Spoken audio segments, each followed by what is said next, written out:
If we are to have true property tax reform, we need to be able to identify and establish strong, dependable, diversified income streams other than the property tax. As we look on Route 75 here in Windsor Locks, we see those possibilities with restaurants, fast food establishments, hotels, motels, and car rental agencies.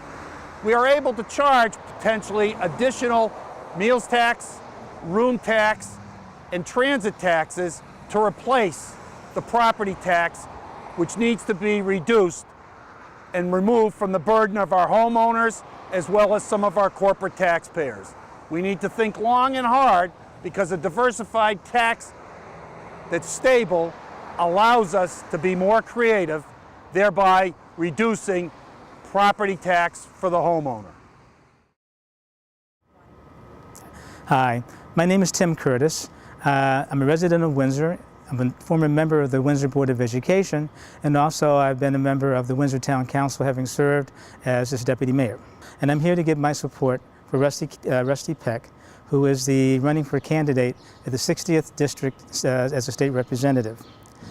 My endorsement for Rusty, and the reason why I'm supporting him so strongly, is because he has certain ideas which I think are very important and essential for Windsor in this upcoming election. We've had two issues for a very long time in Windsor, two issues that haven't really been addressed at the state legislature. One of those issues deals with property taxes.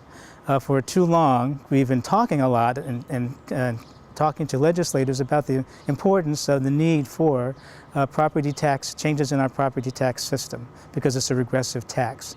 And even though there's been a lot of talk about it, there really hasn't been a lot of action about it. And so I think Rusty has some very good ideas which he's willing to bring to the legislature regarding property taxes. Second issue is the issue dealing with schools.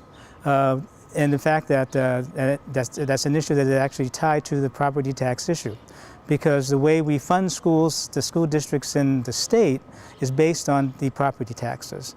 And the fact is, in Windsor, we really have difficulty in getting enough funding through the property taxes for our public education. And Rusty, having been a member of the Windsor Board of Education and having talked to legislators, also has some very strong opinions about how we can really fund public education in a way that would separate it from the property tax issue. And so that is the main reason. Those are the two of the main reasons why I'm supporting Rusty. His background is also very important in both of those issues because of the fact that he's currently the president of the Windsor Board of Education. And also, he's a member of the Windsor Board of Appeals for Taxes and Tax Assessment.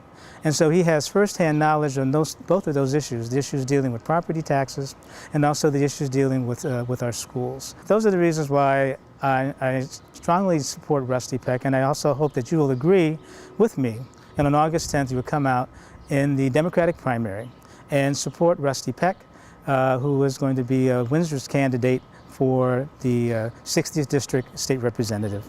Thank you. The most regressive form of tax is the property tax, yet it is a necessary item for cities and towns in order to provide educational services, safety services, and other public services. What's unfair in terms of the property tax is that it isn't based on a citizen's ability to pay, but rather on the fair market value of their property. Unfair to the homeowner. Unfair to the homeowner on a fixed income. We divide our property taxes up into our homeowners and our commercial property tax base. All right? The homeowners who can partake in some shape, manner, or form almost 100% of the services that a city or town provides. A corporate taxpayer, in terms of its property tax, only has the ability to consume 12 to 15 cents of every dollar that they pay to a local authority. What does that mean? If you only could absorb 15%, it's kind of a high excise tax. That's why most cities and towns, as we've had a large burgeoning educational cost, try to attract businesses to come in because they provide a local subsidy. By having our educational system paid through the property tax, we not only do a disservice to our homeowners, but we more importantly provide a disservice to the corporate taxpayer. It reduces 65% of a town's budget. That leaves the 35% so that both homeowners as well as corporate taxpayers get what they pay for. It reduces and places somewhat of a cap in terms of increase of services, because you can decide what services consumed on a daily basis by the wide spectrum of both homeowners as well as corporations will be consumed. By bringing the educational system up, we can then look to the corporation, offering them not only incentives, but reducing their personal property tax, but on the other hand, increasing their corporate income tax to be spent at the state level. It seems like that's a win-win situation for everyone and should be considered. Property tax is no longer the means to provide efficient services as well as fair services to all taxpayers.